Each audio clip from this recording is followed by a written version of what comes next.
अस्सलामुअलैकुम दोस्तों, क्या हाल चाल है। 22 जून 2025 और इतवार का दिन है जी। ओमान की कुछ अहम ख़बरें। कल सलाला में जो है ना, सलाला मतलब ख़रीफ का ऑफिशली आगाज़ हो गया है और सलाला में एक कमर्शियल वेसल जो है, एक शिप, वो डूब गया है, लेकिन उसके क्रू को जो है रेस्क्यू कर लिया गया था। तो ख़रीफ की आमद है जी। और गर्मी का इस साल जो नज़ारा आप ले रहे हैं ना, यानी हम सब, वो आपके सामने ही है। तो ओमान की ख़बरों में एक तो मस्कत के लिए बड़ी अच्छी ख़बर है जी। सैंड ड्यून्स जो है ना बोशर में, वो रेत वाले पहाड़, वहाँ पे एक नेचुरल पार्क बनाने का ऐलान कर दिया गया है मस्कत म्यूनसिपलिटी की जानब से।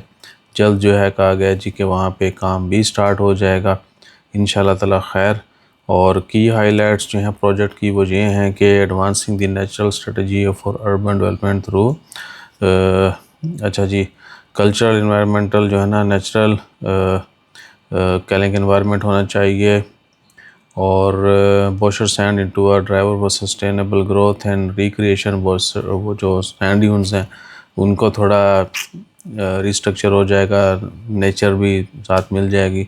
तो सेफ गार्डिंग का यूनिक इकोलॉजिकल एसेट नेसल इन दी कैपिटल सिटी। तो एक नेचुरल एसेट जो है उसमें इजाफा हो जाएगा जब वहाँ पे पेड़ पौधे लगेंगे रेत की बजाय। तो इस तरह की बाकी, यानी नेचर को थोड़ा बेहतर बनाने के लिए जो है ना, और माहौल को बेहतर करने के लिए, ख़ूबसूरती को बढ़ाने के लिए उन्होंने ये इक़दाम किया है। और वैसे भी उस एरिया में बड़ी ज़रूरत थी। और सबसे ज़्यादा जो पिछले 2-3 दिन में मैसेजेस आए थे, भाईजान कुवैत वालों ने तो हाथ खड़ा कर दिया।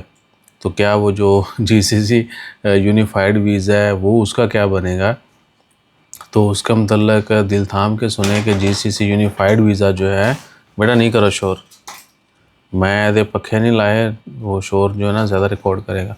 तो यूनिफाइड वीज़ा जो है, अभी तक उसकी कोई अपडेट नहीं है। अप्रूवल हो गई है, ख़बरों में ख़बरें आ चुकी हैं, और कोई डेट अनाउंस नहीं की गई कि किस डेट को जो है यूनिफाइड वीज़ा स्टार्ट हो जाएगा। यूनिफाइड वीज़ा मतलब कि जीसीसी की जो 6 कंट्रीज़ हैं, वो अगर कोई एक कंट्री भी वीज़ा इशू करती है तो बाकी 6 ममालिक के लिए भी वैलिड होगा, 5 ममालिक के लिए, यानी टोटल 6 के लिए।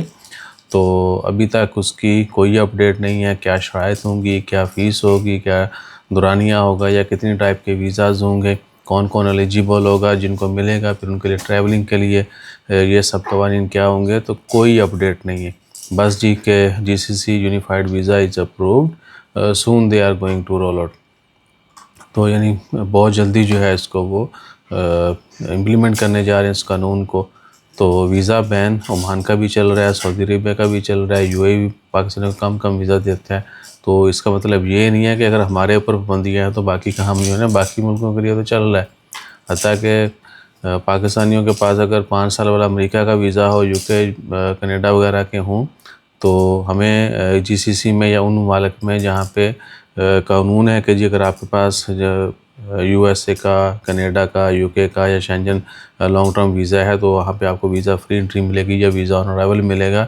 हमें वो नहीं देते, उनकी मर्ज़ी है, ठीक है। इंडियंस को मिल जाता है, यूएई का भी, ओमान का भी, बाकी मुल्कों का भी। अगर किसी के इंडियन के पास इन्हीं मुल्कों का लॉन्ग टर्म वीज़ाज़ हैं ज़्यादा वैलिडिटी के, तो उनको मिल जाता है, हमें नहीं देते। तो नेशनलिटी वेरी करता है। लेट्स सपोज अगर ओमान ने वीज़ा इशू कर दिया है, तो ये ओमान की भी मर्ज़ी है या बाकी मुल्कों की मर्ज़ी है कि वो हमें एंट्री दे ना दें। तो वीज़ा आप किसी भी एक मुल्क से ले सकते हैं, वो 6 ममालिक के लिए ही वैलिड होगा, लेकिन एंट्री जो है उस मुल्क की मर्ज़ी के ऊपर होगी कि क्या वो उस नेशनलिटी को एंट्री देते हैं या नहीं देते, ठीक है ना। तो बाकी अभी तक फ़ीसज़ कोई इशी बिशी नहीं है इसका मतलब, बस अप्रूवल के मतलब ही ख़बरें हैं, ठीक है ना।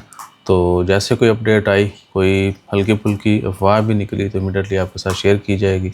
अपना ख्याल रखिएगा, तो हमें याद रखिएगा। जज़ाकल्लाह, अल्लाह हाफ़िज़।